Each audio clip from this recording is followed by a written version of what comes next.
Uh, Nebraska trying to get back into the Big 12. Oklahoma being proposed by USA Today to also return. That's crazy. It just might happen. This is Locked On Big 12. Squad. You're talking ball with the Big 12 squad. From Oklahoma State to Utah, from Kansas State to BYU, from Houston to Texas Tech, it's the local experts of the Locked On Podcast Network bringing you scoops, breakdowns, and the most comprehensive preview of the upcoming Big 12 weekend. Buckle up. It's the Big 12 squad, and we have a seat for you. No hurt feelings and thin skin allowed. Squad up. You're part of the Big 12 squad. And happy Thursday night, everybody. Welcome to Locked On Big 12 Squad. Drake Toll of Locked On Big 12 with you, America's #1 Big 12 podcast. Thanks for making my show your first listen every single day, and you probably don't. Odds are you're making that guy's show your first listen every single day. Jake Hatch of Locked On Cougars, talking all things BYU, or maybe even Cody Stovall, Locked On Oklahoma State, talking about the Cowboys. If you hit subscribe, we get to keep our jobs. Let's start in the realignment sphere here, and because there's been a lot of ruffled feathers the last couple of weeks, guys, over Nebraska wanting to come. They tried to come back to the Big 12 at one point, and that Bob Bowlesby conversation was a very Bob Bowlesby conversation of Bob being Bob, and how different the Big 12 could look if we actually did college football right, because regionally we don't do it right. We have Rutgers playing UCLA, and as we start there, just a quick note and nugget.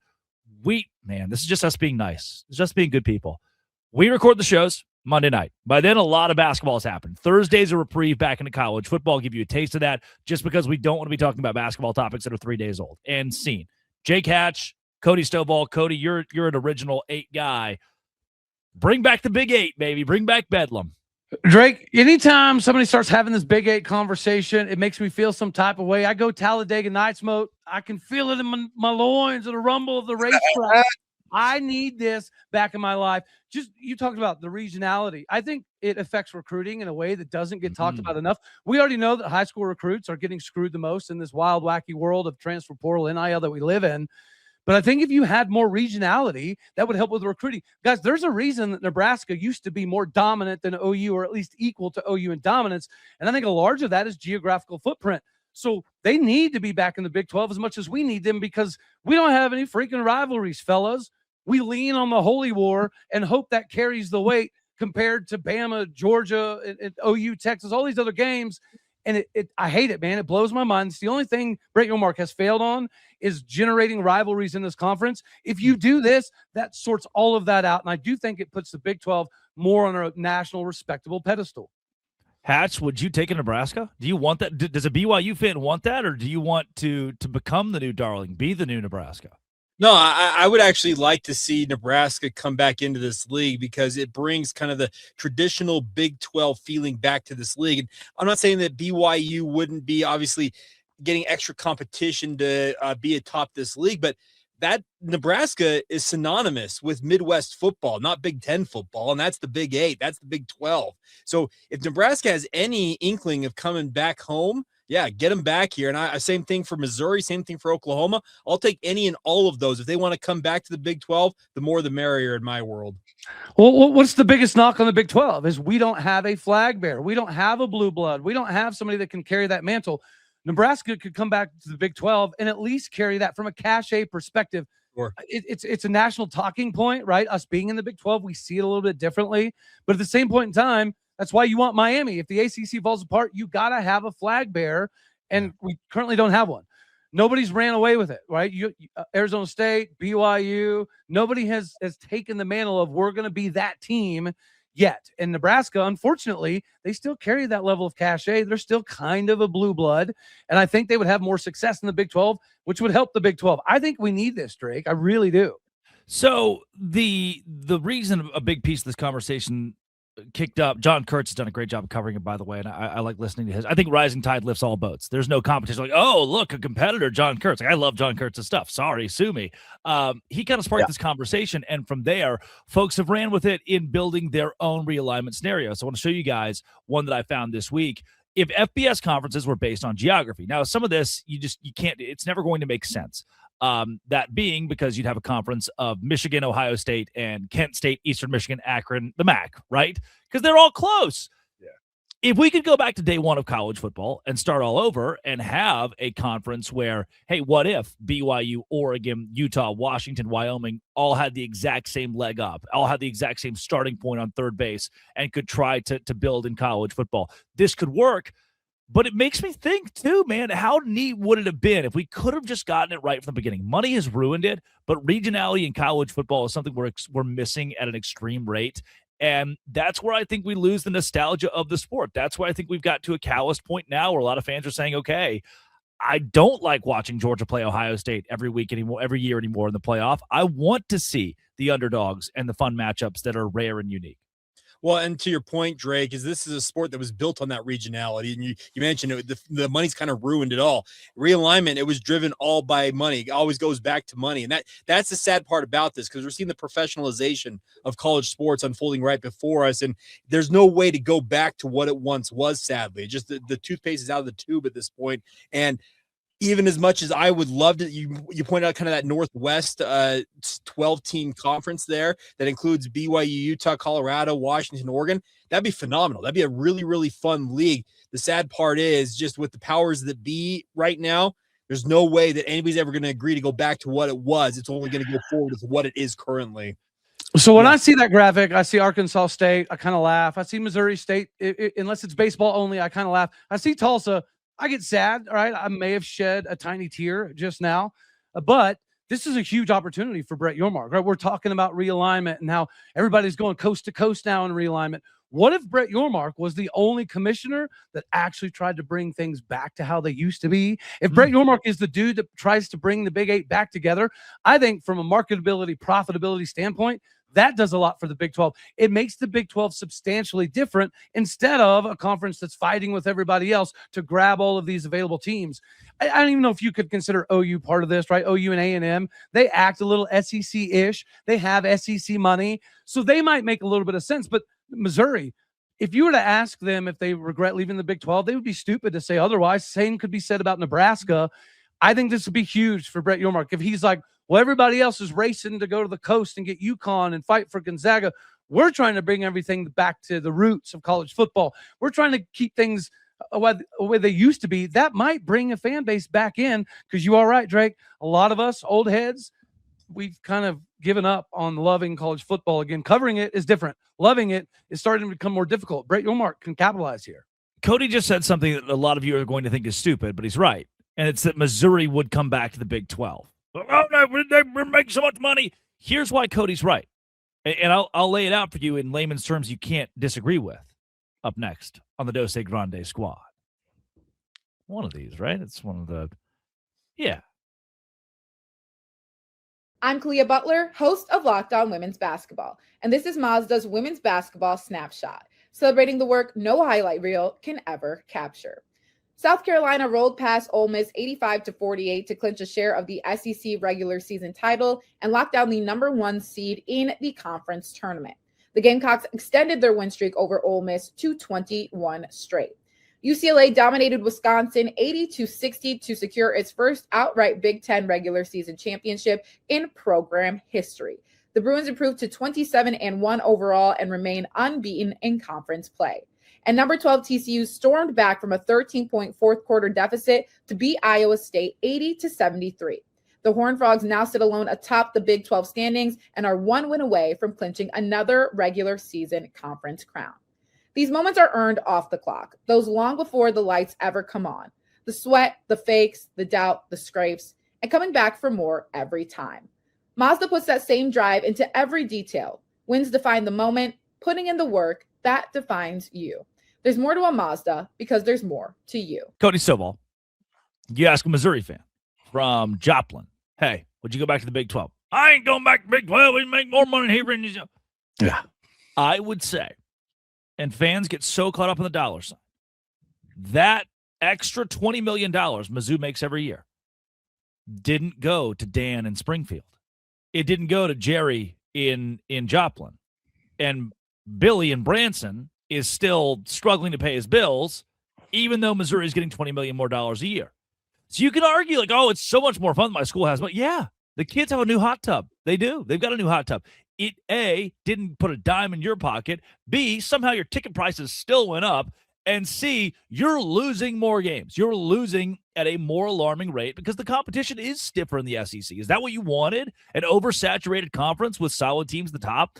I think your viewer experience got much worse when you left the Big 12 because you can't compete on an annual basis to win the SEC.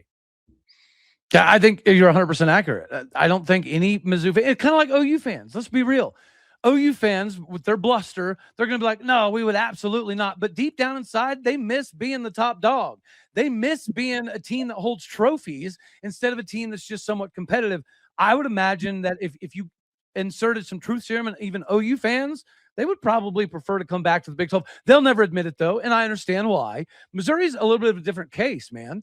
They had a lot of success in the Big 12 in multiple sports. It wasn't just football. They were competitive across the board, and they have lost a lot of that in the SEC. And you cannot tell any of us with a straight face that this shift to the SEC is not directly responsible for their downfall because they have to compete now with Bama for recruits instead of Oklahoma State. I think it matters, and I think they're struggling.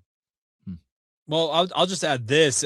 Obviously, BYU for years when they were at the G6 level, Mountain West WAC era, they were the top dog in their league. That's just the way BYU kind of operated. And I know Utah and TCU had moments in the leagues that they were in with BYU where they also operated as the top dog.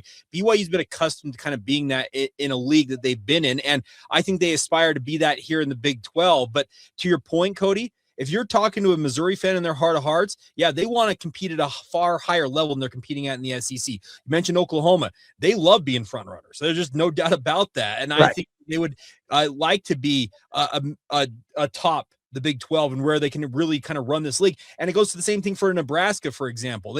They have been so accustomed for decades at being that proverbial top dog that now that they are playing fifth, sixth, seventh fiddle in these respective leagues that they have joined in the name of collecting the almighty dollar, well, guess what? There is something to be said for being as competitive as you can be in a league that may not make you top dollar. Cody, that, yeah.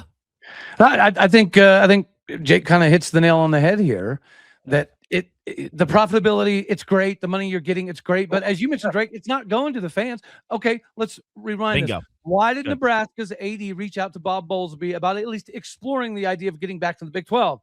Because he kept getting complaints about the travel and the investment, and donors were saying, I don't want to keep doing this. This doesn't make sense. Why are we paying X, Y, and Z to get nothing? The return on investment has been atrocious for Nebraska. It's going to be the same for Mizzou, right? Their return on investment in the SEC has been atrocious. I don't care who you are. You want to be competitive, right? As Oklahoma State, we were super competitive. We were competing with OU for Big 12 titles for 15 of 18 years. And we've gotten so far away from that. We just want to be competitive again. We just want to be relevant again. Missouri goes through stretches where they're irrelevant for 5, 6, 7 years. That's insane to me. Yeah. Another piece of this conversation that we don't get to, we're Big 12 guys, is Marshall. Like, why? What does Marshall have to do with this? The disparity in money between the Big 12 and the SEC is that gap's massive, right? Mm-hmm. But we can still fend for ourselves pretty well. Iowa State's not cutting tennis yet. You know, they're not cutting golf yet. Right. But like Marshall, I saw a video yesterday of the entire American Athletic Conference standing around an indoor swimming pool holding the hands of the Marshall swim team. We found out last week their program's been cut. Yeah. Like, this is your last opportunity to compete, and you're not. You think about, you're a sophomore swimming at Marshall. You aren't going to Marshall anymore if you want to keep swimming in college. Well, just real quick, Drake, is I think that what you're describing right there is why programs like North Dakota State are making the leap to the Mountain West. Sorry, Sacramento State is paying top dollar to get into the MAC of all things, because they see that ship kind of sailing away and realizing if we don't get on that ship now, even as crazy as like the long shot it is to make it onto the, I guess, other ship in a way, like to transfer the tugboat.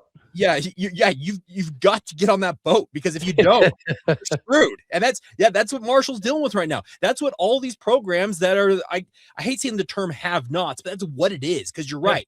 Iowa State's not cutting sports yet. BYU's not cutting sports yet, but Marshall and these G5, G6 programs, they have to consider that, because if they truly want to compete in the biggest sports, speaking of football and men's basketball, guess what? It requires more and more money being funneled that way, taking money away from these other sports.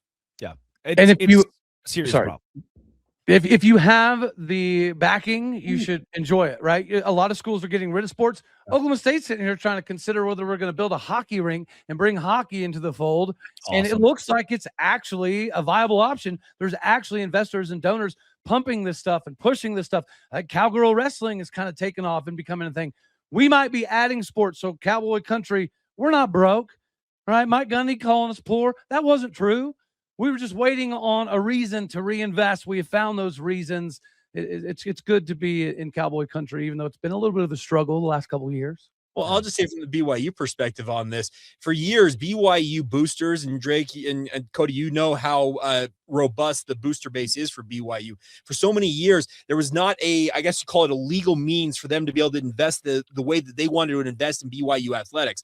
With NIL and the advent of that becoming above board, BYU boosters like, I'm in, let's do this thing. And to BYU's credit also, they opened the floodgates and said, okay, if you want to invest money in this, we will invest it where you want us to invest it, and we'll put it into athletics. And that's why BYU is on what feels like a very much equal footing just 3 years into their Big 12 tenure, because that money has completely changed the dynamic for the Cougars.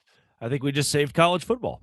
Good job. Good work, guys. Make us. We'll be the commissioners of the sport now. Coming up, Brett McMurphy just released his way too early college football playoff. It features 2 Big 12 teams. One of them, big surprise. This is the Dose Grande Squad. Today's show is brought to you by 5 Hour Energy. Dog. Look, I get up every day at 5 o'clock, do a radio show in the morning, stay up late. Why do I stay up late? I'm 25. That's what you do when you're 25.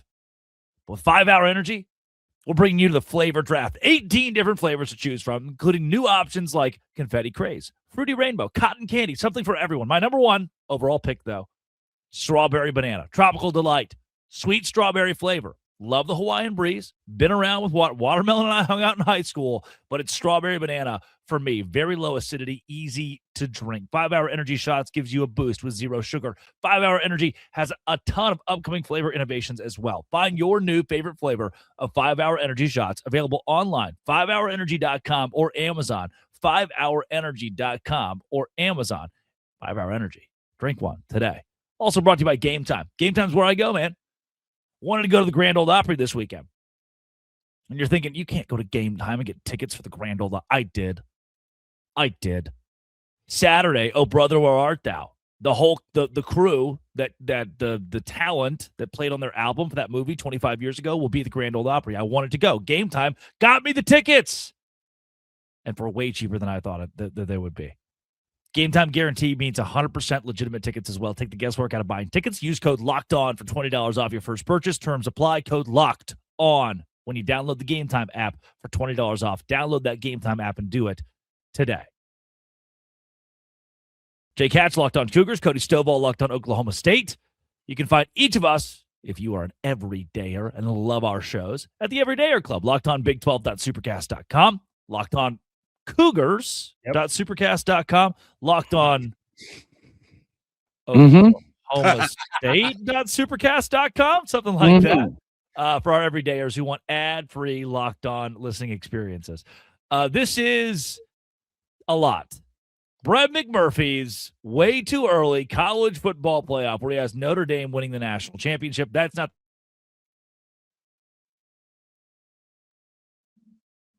I think we lost Drake's audio there, but Cody, but he points out Notre Dame winning the Natty K. That's one thing, but did you notice right there, Utah as a playoff team? I see that. And you know what? This is disrespectful because Brett McMurphy is an Oklahoma State alum. He should be pumping this Drew Mestemaker, Caleb Hawkins, Wyatt Young to the CFP more than anybody.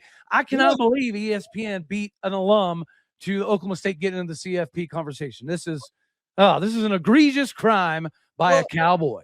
And that's the interesting part about this, Cody, is that Utah's got a whole new look in their coach. I know it's a holdover with Morgan Scalley taking over. He's been at Utah forever, but it's a new look on that offensive staff and whole new offensive line. I know that Devin Dampier is back, but I understand why Texas Tech is there. It's very clear that Texas Tech is going to be playoff caliber. I'm just a bit floored that Brett McMurphy, to your point, an Oklahoma State alum, he's back in the Utes more than he is O State.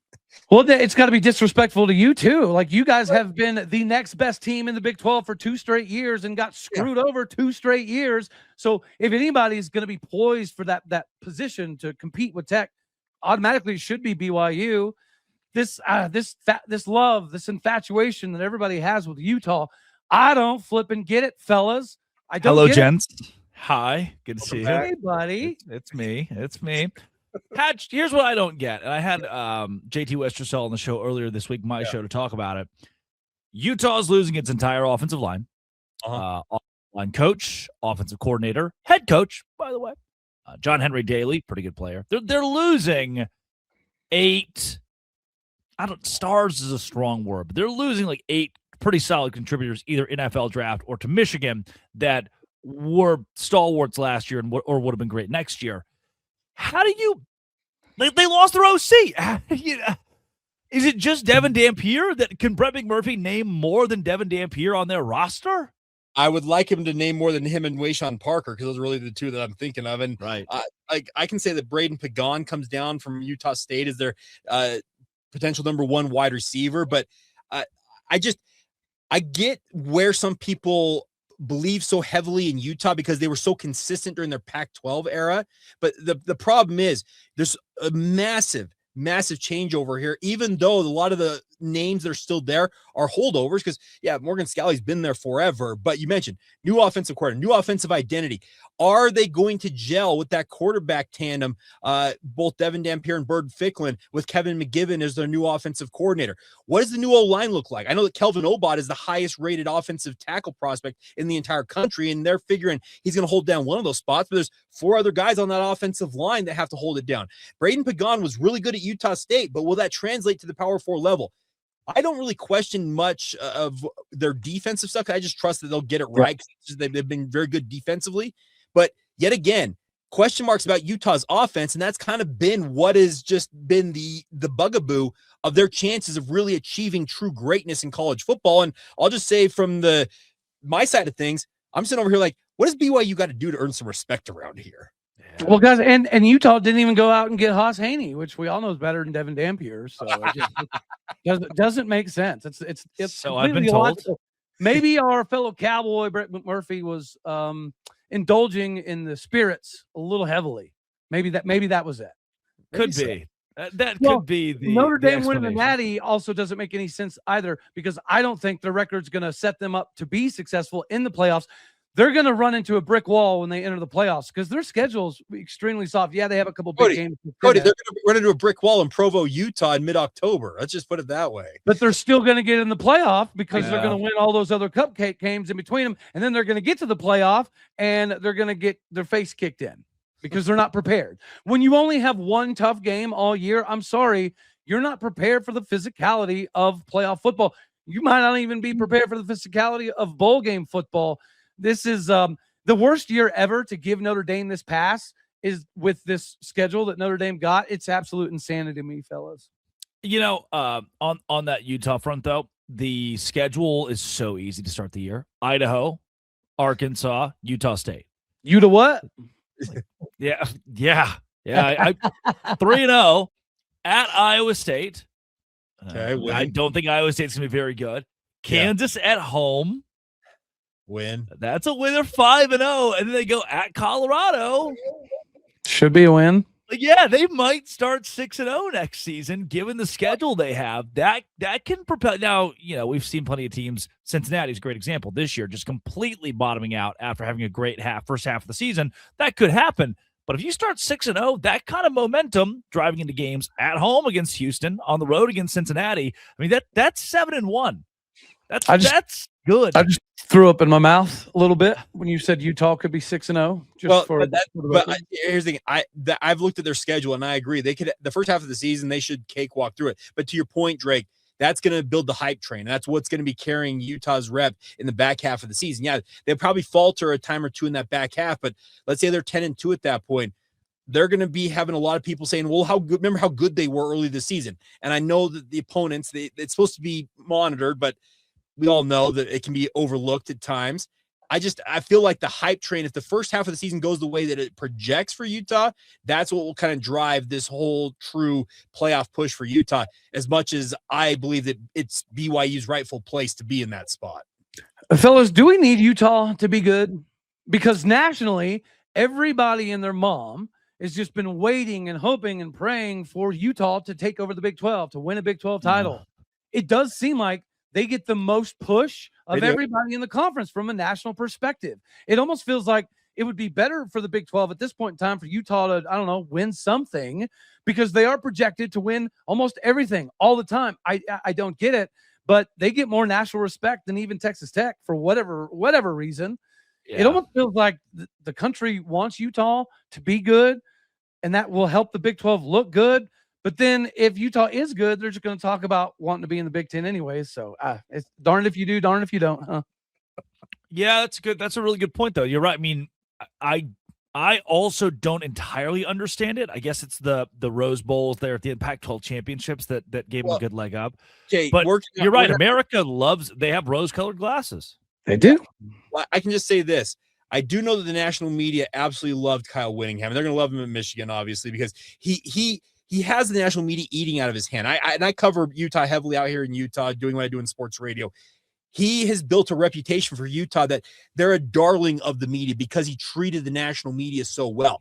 I think that's being obviously projected on to what Morgan Scalley is doing now. And Morgan's going to do that, I think, the exact same thing. He's going to treat the national media very well, and they'll obviously hype up Utah as a result. But to your point, speaking of you, Cody, you've got to see Utah finally go out there and achieve what people are projecting them to do. Remember, they were supposed to come into this league year one and run it. And yes, I know that the Cam Rising injury derailed everything for that football team, but they've got to finally live up to the hype if they really want the national media to continue to give them the love that they're giving them. Bro, I would bet JT's left testy that if they had the exact same record as you did, they would have been in the playoffs this year.